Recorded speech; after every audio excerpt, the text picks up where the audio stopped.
ओम शांति। आज बाबा ने कहा है, मीठे बच्चे, पहले अपने ऊपर रहम करो, फिर आपका फर्ज है अपने परिवार को स्वर्ग में चलने का सही रास्ता बताना। इसलिए उन्हें भी लायक बनाने का पूरा पुरुषार्थ करो।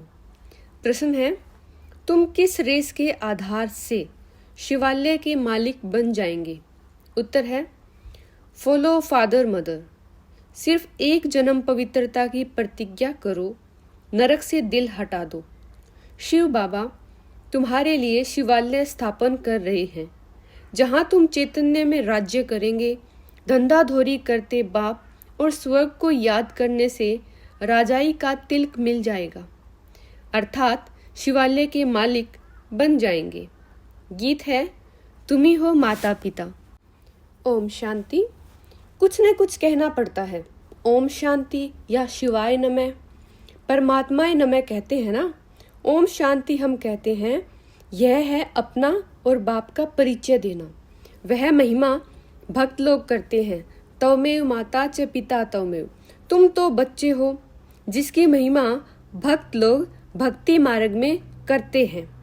ऐसे बाप के सम्मुख तुम बैठे हो, तुम जानते हो यह हमारा बेहद का बाप है, जो हमको स्वर्ग के सुख देने लिए सर्विस कर रहे हैं। बाप हमेशा बच्चों को रचकर उन्हों की सेवा कर लायक बनाते हैं। बाप जैसे कि बच्चों का गुलाम बन जाता है। लौकिक बाप भी बच्चों की पालना करने में कितनी मेहनत करते हैं। रात दिन यह चिंतन रहता है कि बच्चों की सेवा कर बच्चों को लायक बनाए। वो है हद की रचना के गुलाम। यह है फिर बेहद का बाप। यह भी कहते, बच्चे पूरा फॉलो करो और पूरा वर्षा लेकर स्वर्ग के मालिक बनो। बच्चों पर हमेशा रहम करना होता है। जो सेंसिबल बाप होगा वह कहेगा, बच्चों को भी क्यों ना साथ साथ यह सच्ची कमाई भी कराएं।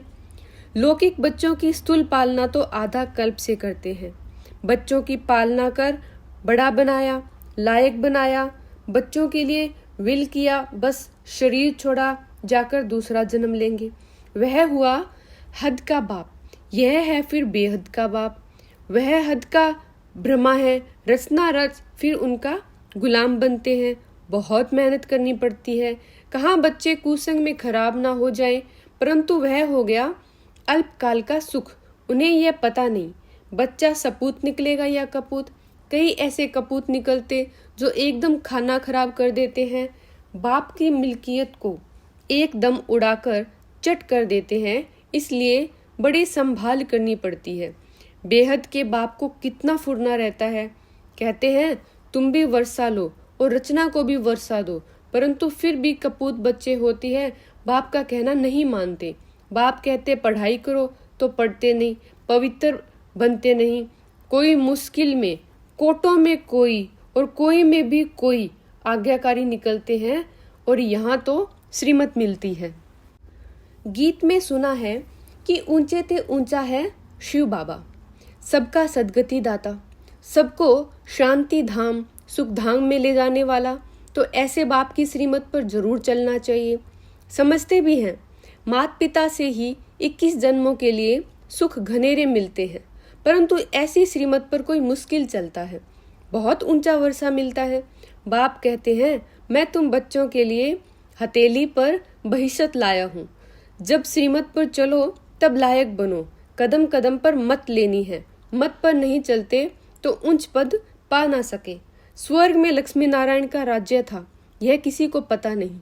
आगे हम भी कहते थे फलाना स्वर्गवासी हुआ, या सन्यासी कोई मरेंगे तो कहेंगे ज्योति ज्योत समाया, परंतु जाता कोई नहीं है। जीवन मुक्ति व मुक्तिदाता एक ही बाप है। कौन? शिव बाबा। वह न आए तो कोई जा ना सके। वह है निराकारी दुनिया। निराकारी बाप और निराकारी आत्माएं वहां रहती है, जिसको परम धाम भी कहा जाता है। साइंस घमंडी समझते हैं, यहाँ ही जन्मते और मरते हैं जैसे मच्छर। सृष्टि के चक्कर का किसी को पता नहीं। सर्वव्यापी के ज्ञान से कुछ भी समझ में ना आए कि परमात्मा कण कण में है। अब तुमको बाप मिला है, कहते हैं बच्चे अब वापस चलो। मैं कल पहले मुआफिक सबको लेने आया हूँ, तुम्हारी आत्मा में बहुत खाद पड़ गई है। सबकी आत्मा तथा शरीर आयरन एज्ड हो गए हैं, उनको फिर से सतो प्रधान बनाना है। तुम बच्चों की आत्मा सतो प्रधान थी, तब गोल्डन एज वर्ल्ड थी। पवित्र आत्मा का पवित्र सोने जैसा शरीर था, उसको सच्चा जेवर कहा जाता है। अब क्या हुआ? 1% भी सच्चा सोना नहीं रहा, खाद पड़ी हुई है। बाप कहते सिर्फ मुझ बाप को याद करो तो सच्चा सोना बनते जाएंगे, आत्मा उड़ने लग जाएगी। अभी तो पंख टूटे हुए हैं, जैसा पुरुषार्थ करेंगे वैसा पद पाएंगे। कितनी ऊंची पढ़ाई है। भगवानुवाच, मैं तुमको राजयोग सिखलाता हूँ, जिससे तुम राजाओं का राजा बनोगे। विकारी पुजारी राजाओं के भी पूज्य बनेंगे। गाया भी है, आपे ही पूज्य आपे ही पुजारी। तुम जानते हो हम सब पूज्य देवी देवता थे, फिर हम सब पूज्य चंद्रवंशी बने, हम सब पूज्य पुजारी बनते हैं। अब ज्ञान जिंदाबाद हो रहा है। ब्रह्मा सो ब्रह्मा कुमार और कुमारियों की रात अब पूरी होती है। रात कब से आरंभ होती है यह शास्त्रवादी नहीं जानते हैं। ब्रह्मा का दिन सतयुग त्रेता द्वापर आदि से रात शुरू होती है। दिन कौन सा? सतयुग और त्रेता, और द्वापर से रात शुरू होती है, द्वापर और कलयुग। यह सब बातें तुम बच्चों की बुद्धि में हैं। अब 84 जन्म पूरे कर फिर से राज्य भाग्य भोगेंगे। सतयुग में यह ज्ञान नहीं रहेगा, वहां तो सिर्फ प्रारब्ध है, मतलब यहाँ जो कर्म करोगे वहां पर उसका भाग्य मिलेगा, प्रारब्ध। वहां भी तुम अपने बाप से वर्षा लेते हो, परंतु वह इस समय की प्रारब्ध है जो 21 जन्म चलती है। मतलब इस जन्म में जो भी आप करोगे, जो श्रीमत पर चलोगे, उसका 21 जन्म तक उसका भाग्य मिलता रहेगा। भारत पर ही सारा खेल है। सतयुग में जो देवी देवता का राज्य था वह अभी आसुरी बना है। प्रजा का प्रजा पर राज्य है। बाप कहते हैं बच्चे, hear no evil see no evil. बंदर का एक चित्र दिखाते हैं। इस समय मनुष्य बंदर मिसल बन पड़े हैं, इसलिए बंदर की शक्ल दिखाते हैं। बिच्छू टिंडन मिसल एक दो को काटते रहते हैं। बच्चे बाप का भी खून कर देते हैं। माया ने सबको डर्टी बना दिया। भारत तो हेवन था, अब हेल हो गया। 84 जन्म भी भारतवासियों के ही है। बाप कहते हैं मैं कितनी समझानी देता हूँ। कहते I am most obedient father, father servant. अब मैं आया हूँ। पंडे लोग भी यात्री के सर्वेंट होते हैं, रास्ता बताने वाले। अब मैं तुम बच्चों को स्वर्ग ले चलने लिए गाइड बना हूँ, लिबरेट करता हूँ, यानी आजाद करता हूँ। हिस्ट्री रिपीट जरूर होगी। ग्रंथ में भी कहते हैं सत होसी भी सत, एक ओंकार। यह एक परमात्मा की ही महिमा है। एक तरफ कहते अजोनी, दूसरी तरफ कहते सर्वव्यापी। जिधर देखता हूँ तू ही तू, यही है सर्वव्यापी। यहाँ हम आए हैं मौज करने। ऐसे बहुत सारे हैं। अब बाप कहते ये सब बातें तुम्हें डुबोने वाली है। सर्वव्यापी का ज्ञान भी डुबो देता है। बाप कितना समझाते हैं। कोई तो झट निश्चय कर लेते हैं और बाप से वर्षा लेते हैं। इन जैसा स्वीट फादर मिल नहीं सकता। स्वर्ग की स्थापना करने वाला एक बाप है। जब बाप मिले तभी हम स्वर्ग के मालिक बने। ऐसे बाप को झट अपना बनाना चाहिए। मुझे तो बच्चे चाहिए जो कल पहले बने थे, वही आकर सपूत या कपूत बनेंगे। पहले तो अपने पर रहम करो। ऐसे नहीं कि बाबा कृपा करेंगे तो सब लक्ष्मी नारायण बन जाएंगे। यह बड़ा इम्तिहान है। 8 को ही स्कॉलरशिप मिलती है और फिर 108 है। लॉटरी होती है ना। बाप कहते हैं देह सहित देह के संबंध जो है भूल जाओ, अपने को ऐश्वर्य समझो, आत्मा निश्चय करो। ऐसे नहीं तुम परम आत्मा हो। वह फिर आत्मा सो परमात्मा कह देते हैं, समझते हैं आत्मा जाकर परमात्मा में लीन होगी। जब तक लीन ना हो तब तक उनको परमात्मा नहीं कहेंगे, परंतु परमात्मा में लीन होते ही नहीं है। यह तो ड्रामा अनादि बना हुआ है। हर एक एक्टर को अपना अपना पार्ट मिला हुआ है जो बजाना है। हर एक आत्मा में इमॉर्टल पार्ट भरा है। यह बातें बाप के सिवाय कोई समझा ना सके। बाप आकर तुम बच्चों को आदि मध्य अंत का ज्ञान दे त्रिकालदर्शी बनाते हैं। चित्रों में देवताओं को तीसरा नेत्र दिखाते। वास्तव में तीसरा नेत्र न है देवताओं को न शूद्रों को, वो है तुम ब्राह्मणों का नेत्र, जिससे तुम सबके ऑक्यूपेशन को जानते हो। सचखंड और झूठखंड की हालत को भी तुम जानते हो। तुम्हारे में भी नंबरवार पुरुषार्थ अनुसार है। यह है पाठशाला, इसमें अंधश्रद्धा की कोई बात नहीं। अपना धंधा धोरी सब करते रहो, सिर्फ अपने बाप को और स्वर्ग को याद करो तो तुम्हारे ऊपर राजाई का तिलक आ जाएगा। आत्मा ही याद करती है, संस्कार किसमें है? आत्मा में।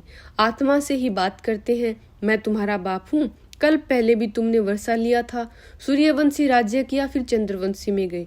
कलाएं कीमती होती जाती है, फिर वैश्य और शूद्र बने। अब स्मृति आई है कि नाटक पूरा हो गया है। मामेकम याद करो तो विक्रम विनाश होंगे। श्रीमत पर ना चले दे अभिमान आया तो लगी चोट।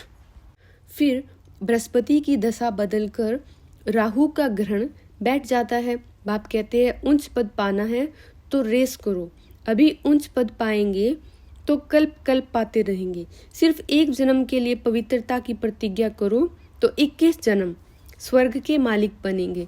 अब नरक से दिल को हटा दो, शिव बाबा तुम्हारे लिए शिवालय स्थापन कर रहे हैं जहाँ तुम चैतन्य देवताएं राज्य करेंगे। तो क्या शिवालय का मालिक बनने चाहते हो? Follow mother father. जो कुछ है सब तुम बच्चों के लिए है। राजा भी तुम बनेंगे, तुम ही थे, अब रंक बने हो। और धर्म वालों की तो बात ही नहीं है। देवी देवता धर्म वाले ही और धर्मों में कन्वर्ट हो गए हैं। मतलब देवी देवता धर्म ही है जो आगे जाकर इतने सारे धर्मों में कन्वर्ट हो गए हैं। और इसीलिए हिंदुओं की संख्या कम हो गई है, नहीं तो भारत की संख्या सबसे जास्ती होनी चाहिए। तुमको भगवान पढ़ा रहे हैं, कितना ध्यान देना चाहिए। बड़ी वंडरफुल पढ़ाई है, बूढ़े बच्चे जवान सब पढ़ते हैं, बीमार भी पढ़ सकते हैं। अगर बाप और वर्षे को याद ना किया तो माया थप्पड़ मार देगी। ब्लड से लिख देना चाहिए, मैं रात दिन बाबा को याद करूंगा। इसे खून से भी लिख देते हैं, कुछ ऐसे आशिक होते हैं। शिव बाबा का हाथ पूरा पकड़ूंगा, जो बाबा कहेगा सो करूंगा। शिव बाबा कहते हैं बच्चों की संभाल करो, जो बचे उनसे 2 मुट्ठी शिव बाबा की सर्विस में लगा दो, फिर उनका एवजा तुमको इतना मिलेगा जितना साहूकार का लाख देने से बनेगा। प्रत्यक्ष फल मिल जाता है। अच्छा, माता पिता बाप दादा का मीठे मीठे सिकिलद्दे बच्चों के प्रति याद प्यार और गुड मॉर्निंग। रूहानी बाप की रूहानी बच्चों को नमस्ते। माता पिता बाप दादा को मीठे मीठे सिकिलद्दे बच्चों का याद प्यार और गुड मॉर्निंग। रूहानी बच्चों की रूहानी बाप दादा को नमस्ते। तो धारणा है पहली, देह तथा देह के सर्व संबंध भूल अशरीरी आत्मा बनने का अभ्यास करना है। बाप से सीमत लेकर कदम कदम उस पर चलना है। दूसरा, पढ़ाई पर पूरा पूरा ध्यान देना है। दृढ़ संकल्प करना है कि रात दिन एक बाबा की ही याद में रहूंगा और बाबा जो कहेंगे वह अवश्य करूंगा। Hear no evil, see no evil. औरों की ना सुननी है ना देखनी है। वरदान है, एक समा के पीछे परवाने बन फिदा होने वाले कोटों में कोई श्रेष्ठ आत्मा भव। अर्थात सारे विश्व के अंदर हम कोटों में कोई में भी कोई श्रेष्ठ आत्माएं हैं, जिन्होंने स्वयं अनुभव करके यह महसूस किया है कि हम कल पहले वाली वही श्रेष्ठ आत्माएं हैं जिन्होंने स्वयं को बाप समा के पीछे फिदा किया है। वे चक्कर लगाने वाले नहीं, परवाने बन फिदा होने वाले हैं। फिदा होना अर्थात मर जाना, जीते जी। जो ऐसे जल मरने वाले परवाने होना, जलना ही बाप का बनना है। जलना अर्थात संपूर्ण परिवर्तन होना, यानी कि खुद को खो देना खुदा में। स्लोगन है, बाबा के मिलन की और सर्व प्राप्तियों की मौज में रहना ही संगम युग की विशेषता है। ये थी आज की मुरली। ओम शांति।